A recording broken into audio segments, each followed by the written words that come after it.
कैसन आदमी बारह हो। एक मुट्ठी मिट्टी लकर तुम क्या साबित करना चाहते हो? जब मिट्टी रखे के बाद एक मुट्ठी मिट्टी लेकर जाकर जगह पर रख दो। जब ना पुगी तो एक ट्रैक्टर मिट्टी वहाँ जाके गिरा दो। नहीं तो ये पाइल के खूबसूरती दिखावे में दूसरो चीज देखा जाए। प्यारी समझ गई। तो आज आई बानी हम एक ऐसा रोस्ट लगे जो आप सभी लोगों को बार बार देखने को मन करेगा। तो आप लोग सीरियस ना ले, ये बस इंटरटेन और मनोरंजन के लिए बनाया गया है। जब आप लोग के अच्छा लगेगा तो चैनल को सब्सक्राइब कर दीजिए और एक दूसरे से शेयर जरूर करें। तो चलो आज का वीडियो शुरू करते हैं। गीत का बोल है चांद के पार ले जेब का। कैमरा करो। चांद के पार ले जेबू का।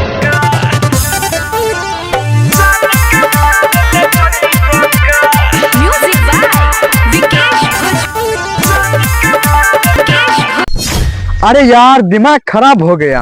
कब वो पीछे गुडगुडी लगाता है, कब वो आगे गुडगुडी लगाता है, कब वो नाक से सूंघने लगता है। ऐसा काम करो, ऐसे बढ़िया पीछे से खोल दो और अच्छा से सूंघ लिया।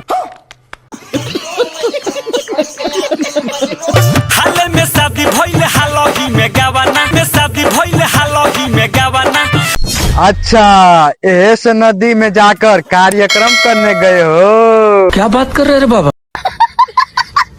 छोड़ द राजा अभी छोटे बखेलावाना छोटे बखेलावाना। ना हमरा तो ना लागेला कि छोट बा खिलौना। छोट हो सकता है खिलौना मगर फुलौना बड़का बड़का है। तेरी बहन ब्याह करवा का। आज पानी जवानी के बहई बहका। तू ओतबो काम नहीं करेगा तो कैसी करेगा। जब जवानी का पानी नहीं बहाएगा तो फुलौना कहाँ से खिलौना होई? बात तो सही है।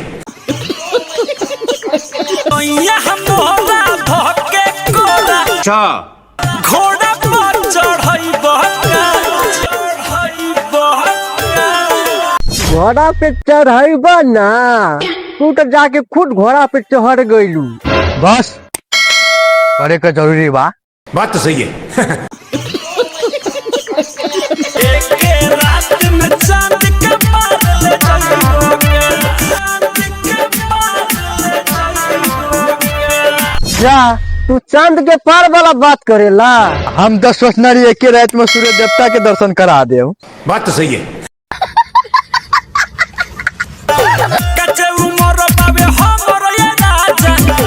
कच्चे उमर पावे हमर ये राजा। हाँ तही से उमर के पकावे में लागल बाटे।